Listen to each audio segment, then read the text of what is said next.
രാഹുൽ മാങ്കൂട്ടത്തിലിനെ രക്ഷപ്പെടാൻ സഹായിച്ച രണ്ടുപേർ അറസ്റ്റിൽ. രാഹുൽ സഞ്ചരിച്ച വാഹനത്തിന്റെ ഡ്രൈവറായ ജോസും റെക്സ് എന്നയാളുമാണ് അറസ്റ്റിലായത്. ബംഗളൂരുവിൽ നിന്നാണ് ഇരുവരെയും കസ്റ്റഡിയിലെടുത്തത്.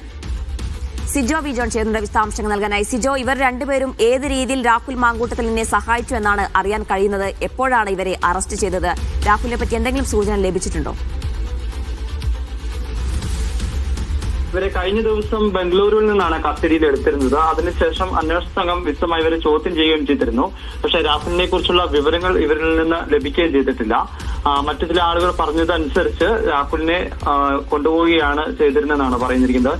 ഈ രാഹുൽ സഞ്ചരിച്ച വാഹനത്തിലെ ഡ്രൈവറാണ് ജോസ്. ഇയാൾ ബംഗളൂരു ആണ് താമസിക്കുകയും ചെയ്തിരുന്നത്. ഒരു സ്ഥലത്ത് നിന്ന് രാഹുലിനെ പിക്ക് ചെയ്തു. നിർദ്ദേശപ്രകാരം ആ ഒരു സ്ഥലത്ത് എത്തിച്ചു എന്നുള്ളതാണ് ഈ ജോസ് പറഞ്ഞിരിക്കുന്നത്.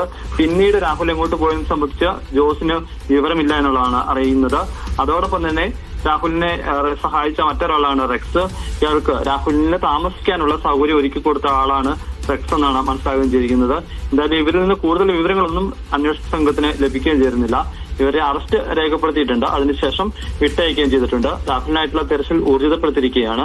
നേരത്തെയുള്ള സംഘത്തെ മാറ്റി പുതിയ സംഘത്തെയാണ് ഇപ്പോൾ രാഹുലിനായിട്ടുള്ള തെരച്ചിലിന് വേണ്ടി നിയോഗിക്കപ്പെടുകയും ചെയ്തിരിക്കുന്നത്. അവർ കർണാടകയിൽ തന്നെയാണ് ഇപ്പോൾ തെരച്ചിൽ നടത്തുന്നത്. കർണാടകയിലുണ്ടെന്നാണ് പോലീസിന് ലഭിക്കുന്ന വിവരവും. ശരി സിജോ, രാഹുൽ മാങ്കൂട്ടത്തിലിനെ കേരളത്തിൽ നിന്ന് രക്ഷപ്പെടാൻ സഹായിച്ച രണ്ട് സുഹൃത്തുക്കളാണ് അറസ്റ്റിലായത്. ഇവർ ഇരുവരെയും അറസ്റ്റ് ചെയ്ത ശേഷം വിട്ടയച്ചിട്ടുണ്ട്. രാഹുൽ എവിടെയെന്നുള്ള സൂചന ഇവരിൽ നിന്ന് ലഭിച്ചിട്ടില്ല എന്നാണ് അറിയുന്നത്. സിജോ വിജയനാണ് വിശദാംശങ്ങൾ നൽകിയത്.